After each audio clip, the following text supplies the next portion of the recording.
Senhor Deus, Pai querido, Pai amado, viemos te louvar, viemos te glorificar, viemos te exaltar, Senhor, pelo dia, por tudo que já fizemos, pelas tuas bênçãos e pela tua graça.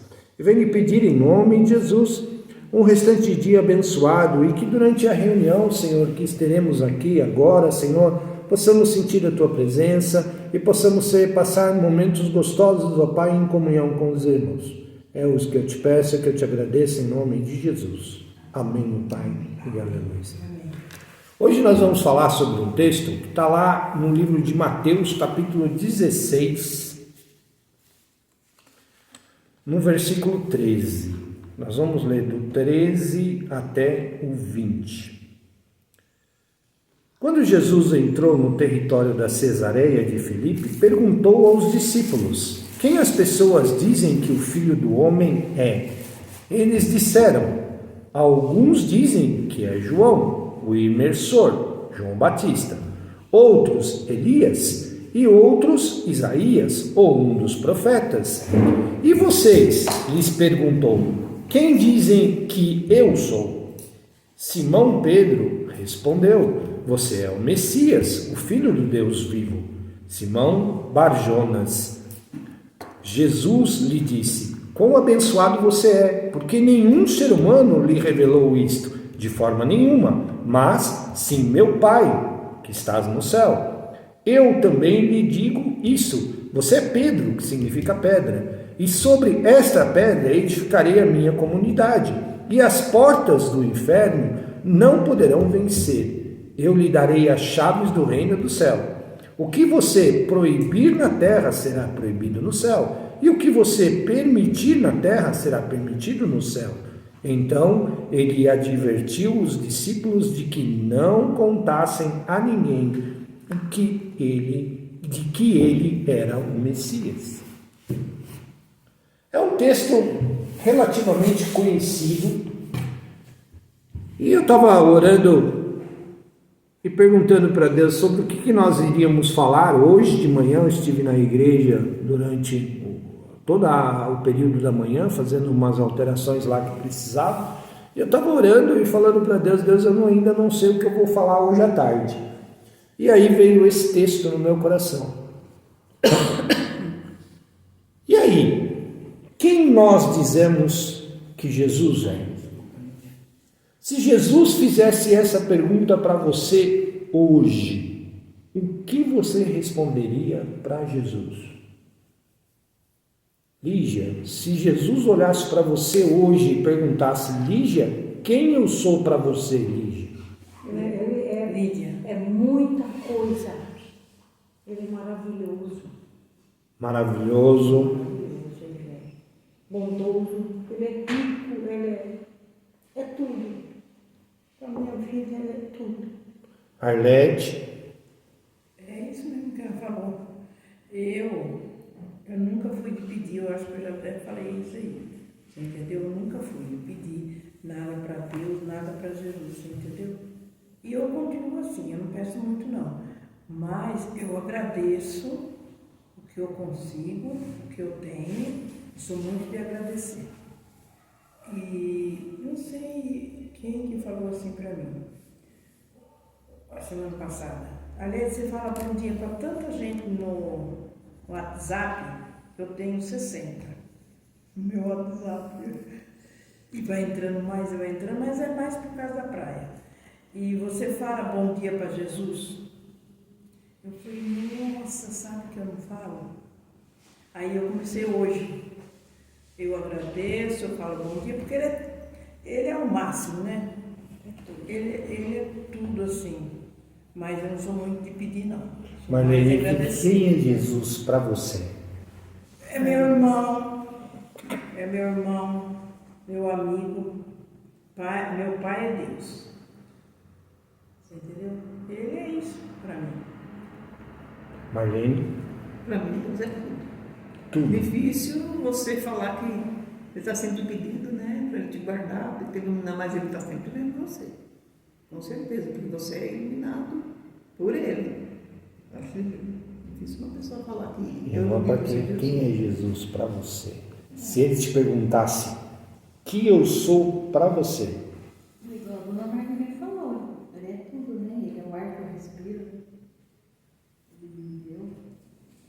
Gilda? É difícil, né, definir, porque ele é realmente o meu Senhor, meu Salvador, né, aquele em quem eu posso confiar, que está sempre presente, que não falha comigo, né, com quem eu posso contar, sempre. Nós colocamos Jesus para mim. Se ele me fizesse essa pergunta hoje, eu responderia da mesma forma que Pedro respondeu.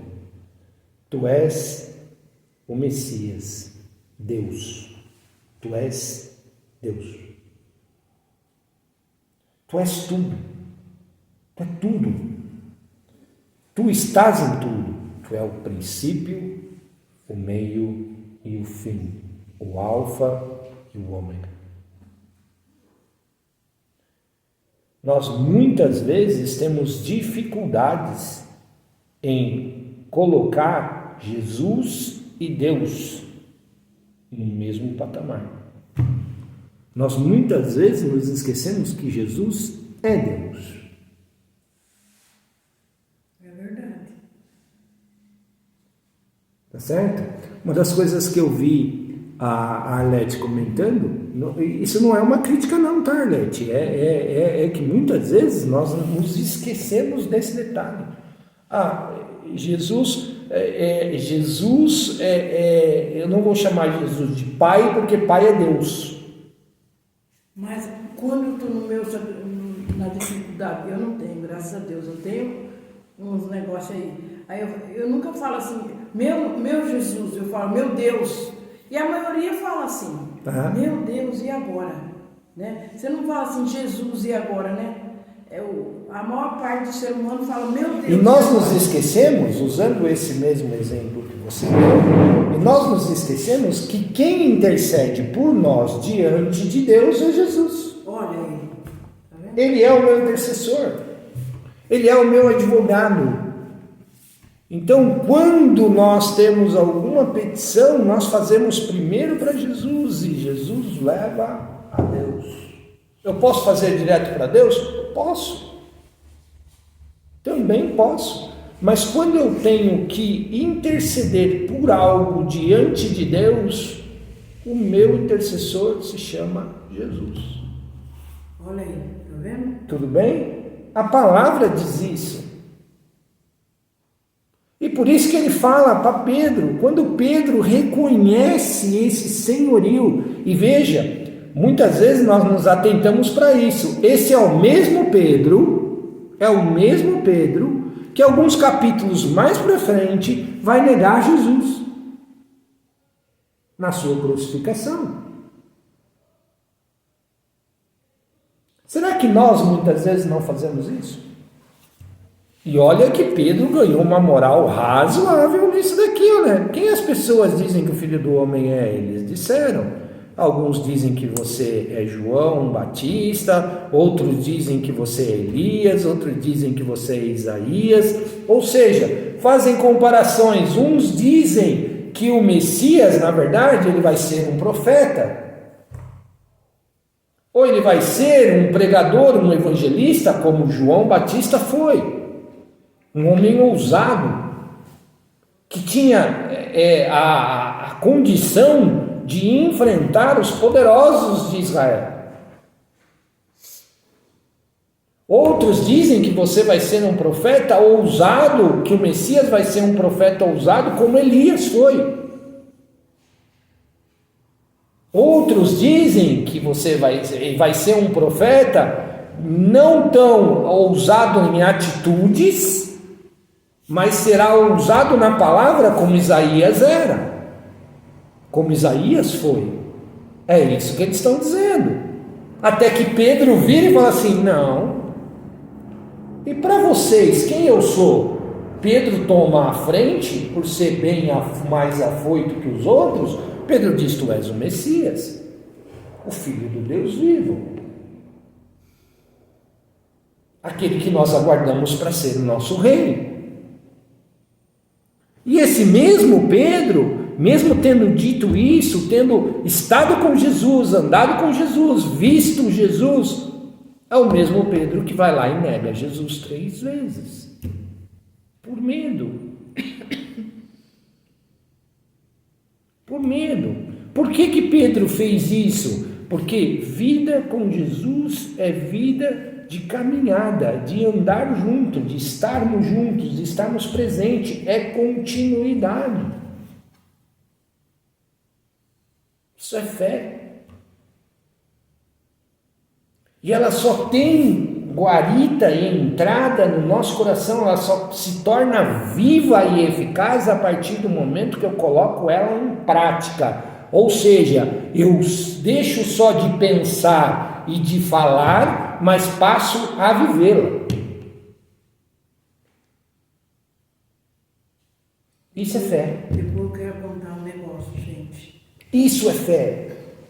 Então a fé ela só tem validade a partir do momento que eu coloco ela em prática. Eu só posso dizer, não sou eu que vivo, mas é Cristo que vive em mim, quando as minhas atitudes refletem isso. Senão eu vou dizer que nem Pedro, falo da boca para fora. Porque chega na hora do vamos ver, se nós formos ver a vida de todos os discípulos, todos eles, sem exceção, principalmente os mais chegados, os 12 mais chegados que ele tinha, os 12 que ele tinha separado para estar junto com ele o tempo todo, 24 horas por dia. Se nós olharmos todos eles, sem exceção, assim que Jesus foi preso, eles debandam, todos, sem exceção.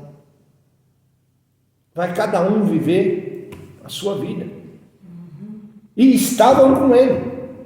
Tanto é que a preocupação que assim que Jesus ressuscita, qual é a primeira coisa que ele vai fazer? Vai atrás dos discípulos. Porque ele sabia que todos eles tinham debandado. A ponto de achar Pedro, Tiago e João fazendo o quê? Pescando. Ou seja, voltado para a vida velha deles antes. Lembra quando eles foram chamados? Jesus achou eles fazendo o quê? Pescando. Só que Jesus vira e fala assim: larga as redes e vem ser pescador de homens. Não foi isso? E eles realmente largaram a pesca e foram ser pescadores de homens.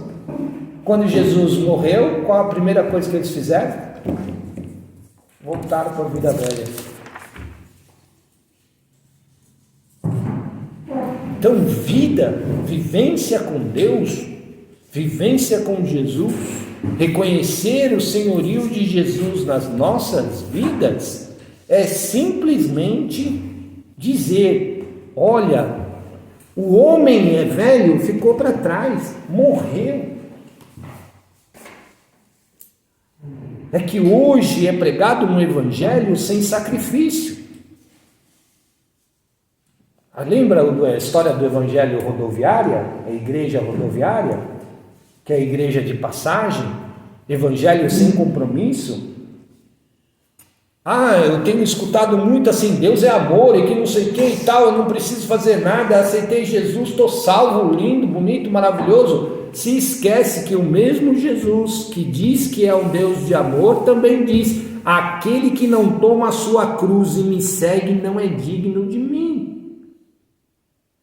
E nós já viemos conversando. Qual é o final da morte de cruz? Tem jeito de sair de lá vivo? Qual é o único jeito de sair da cruz? Morto. Então o que Jesus está querendo dizer: olha, para me servir, você tem que tomar sua cruz e me seguir. Ou seja, você vai morrer para o velho homem, para a sua velha natureza, e vai ressuscitar, vai ressurgir numa vida nova que eu vou te dar a partir de agora. Mas para isso, o velho homem tem que ficar na cruz. tem que padecer lá na cruz, porque lá não tem jeito de sair a não ser morto. Tudo bem? Deu para entender isso? Só que muitas vezes o que a gente faz hoje com esse evangelho barato que é pregado é dito o seguinte: não, aceita Jesus, continua vivendo a sua vidinha e está tudo certo. Você não precisa ter relacionamento. Vai uma vez por final, então uma vez por semana na igreja e está tudo certo.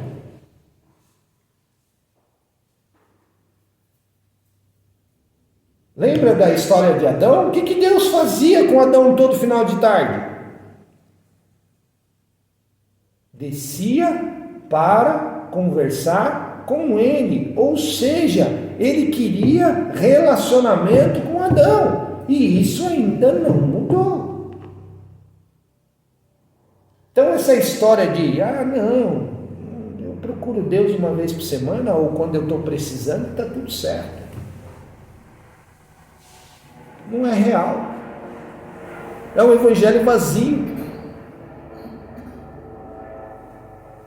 Quando nós vemos um exemplo desses homens que mesmo estando com Jesus, andando com Jesus e Jesus falando para eles, nos últimos 6 meses antes da crucificação, Jesus veio insistindo com os discípulos: eu vou morrer na cruz. E os discípulos todos, levando isso a banho-maria, levando a brincadeira e tudo mais. Vida e relacionamento com Deus não é uma vida de brincadeira. É tão sério que começa com a morte de cruz. De forma espiritual hoje? De forma espiritual hoje. Mas não deixa de ser morte de cruz. Então, irmãs, fujam desse evangelho. Eu costumo dizer, o pastor fala que é evangelho de rodoviária, é evangelho de passagem. Eu costumo dizer que é evangelho de água de salsicha. Eu gosto muito de cachorro quente, viu, irmãos? E o cachorro quente, quando você cozinha a salsicha, fica aquela aguinha horrorosa. Não tem gosto de nada aquele negócio lá. Eu não gosto de cachorro quente. Eu gosto, eu adoro cachorro quente. Você vai adorar que tem salsicha. Então, é aquele evangelho água de salsicha. Ou seja, ele não tem gosto nem cor de nada. É aquele negócio, ou não é? Pior do que banho-maria, né? Pior do que banho-maria. Porque banho-maria depois você usa a água para alguma outra coisa. Entendeu? Água de salsicha não. É só para você ferver a salsicha, coou a salsicha, pode jogar lá fora, porque não presta para mais nada. Não serve nem para você colocar no molho. Entendeu? Então, relacionamento com Deus não é isso. Deus quer intimidade. Por isso que quando Jesus pergunta: quem vocês dizem que eu sou? Vocês estão andando comigo, estão vivendo comigo, estão há 3 anos nessa caminhada comigo, vendo os meus milagres e tudo mais e tal. Quem vocês dizem que eu sou? E muitas vezes nós achamos pessoas que estão dentro da igreja há anos, há décadas, e não conseguem entender que Jesus é Deus. Não conseguem exercer uma vida de relacionamento com Jesus, com Deus, através de Jesus. Prova disso é que eu conheço pessoas que estavam há anos, décadas, praticamente nasceram e foram criadas dentro da igreja e depois de velhas se deixaram a levar por outras vertentes. Vou citar o exemplo de um que deixou a se levar pelo judaísmo ortodoxo. negou Jesus. Que evangelho é esse? Que viveu durante 30 anos dentro de uma igreja. Por isso Pedro, na hora que ele responde isso, ele é ousado. E mesmo depois de Pedro ter caído, Jesus vai atrás de todos. Em especial ele vai atrás de um. Aliás, de dois. Quem são os dois? Pedro.